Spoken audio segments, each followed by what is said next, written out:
Membedah secara tajam peran Erick Thohir dalam skema IKN dan COVID-19. Oleh Christovita Wiloto, Chairman Strategik Indonesia. Erick Thohir dan Kabinet Jokowi.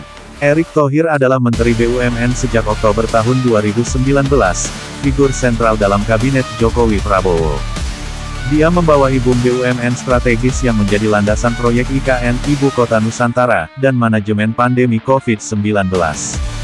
Posisi ini memberinya akses langsung ke anggaran raksasa dan lelang besar, menjadikannya sumber kekuasaan oligarki pemerintahan.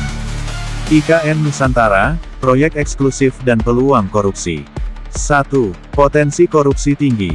Pengamat menyebut proyek IKN rentan jadi proyek bancaan korupsi, karena skema tender besar, tanah, dan infrastruktur tahap awal. 2. Otorita IKN dan konflik kepentingan. Kepala Otorita IKN, yang dekat dengan Erick, memiliki kekuasaan eksekutif dan fiskal yang luas, menimbulkan potensi hilangnya kontrol publik.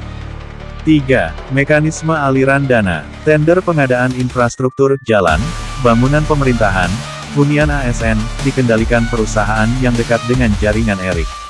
Skema harga pembengkakan margin hingga puluhan persen, ditransfer lewat subkontrak dari anak usaha BUMN. 4. Bukti dan audit. Jaksa Agung dalam wawancara 2023 menyatakan pihaknya, sikat BUMN sarang korupsi, saat kasus IKN mulai bergerak. Namun audit belum mencapai ujung struktur, law enforcement dan KPK belum menjerat otorita atau direktur pengadaan IKN. COVID-19, zona pengadaan dan markup. 1. Kontrol Erick atas BUMN saat pandemi.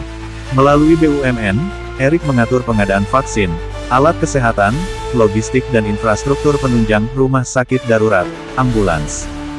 2. Akses langsung ke anggaran besar.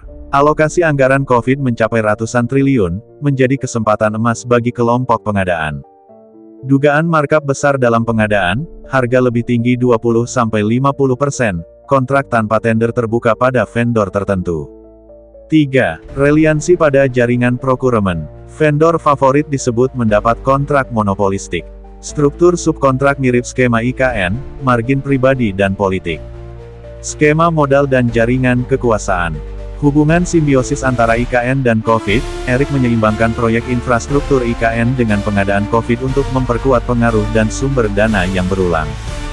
Korporatisasi negara, state capture terjadi lewat struktur tender tertutup, pengangkatan komisaris loyal, dan pelemahan regulasi. Rangkap jabatan di BUMN, Ombudsman mencatat risiko, trading of influence, pada pejabat BUMN yang merangkap posisi strategis. Mekanisme, aliran uang tersembunyi. 1. Tender rigging di proyek IKN dan COVID. 2. Subkontrak tetes ke perusahaan milik jaringan personal. 3. Fee harian, logistik mungkin mirip skema BBM Pertamina, tapi diaplikasikan lewat skema pengadaan proyek puluhan triliun. 4. Distribusi untuk relawan dan politik, anggaran mengalir ke jaringan dukungan politik Jokowi Erick. Pengawasan dan hard evidence. Erick pernah mendukung penambahan deputi khusus anti korupsi di Kementerian BUMN, belakangan lebih sebagai strategi public relations. Prabowo pernah secara halus meminta diskon tol dan transportasi, memberi sinyal ia mengawasi kebijakan Erick dan BUMN. Kejagung membantah keterlibatan Erick dalam skandal Pertamina, tetapi belum menyentuh proyek IKN atau COVID. Jaksa Agung sebelumnya menyatakan akan menindak BUMN sarang korupsi, termasuk IKN. Strategi Prabowo, diam, kumpul, serang. Strategi pragmatis, Prabowo mengumpulkan bukti, mengandalkan audit mendalam dan jawaban data, menghindari dampak politik tergesa-gesa. Bersih-bersih sistemik, fokus pada struktur tender, bukan hanya satu individu.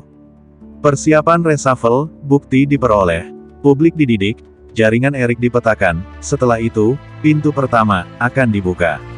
Sun Tzu dalam politik, Prabowo menunggu waktu tepat, bukan bertindak reaktif.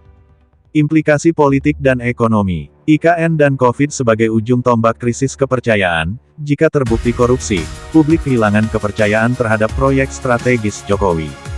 Penguatan lembaga negara, KPK, BPK, Kejagung dan Ombudsman perlu hadapi ujian integritas. Potensi reshuffling kabinet, Erick bisa digeser dari panggung pusat, sebagai signal politik bahwa rezim baru akan bersih. Pembersihan harus memasukkan audit lengkap BUMN, tender, dan kontrak COVID untuk membongkar jaringan asal-muasal aliran dana. Rekomendasi dan aksi. 1.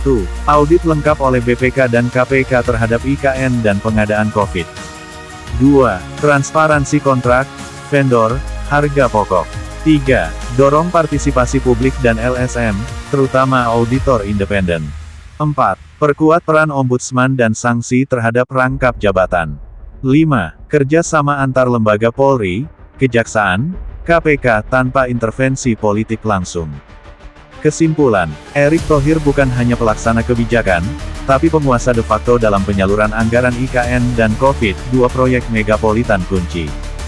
Skema barter anggaran politik muncul dari tender sempit dan markup proyek, potensi korupsi sistemik sangat besar. Strategi politik Prabowo adalah menyiapkan panggung transisi dari oligarki ke pemerintahan yang bersih. Memulai dari Erick berarti membongkar transformasi oligarki dalam DNA negara, dan memastikan masa depan pemerintahan yang sehat dan bermartabat.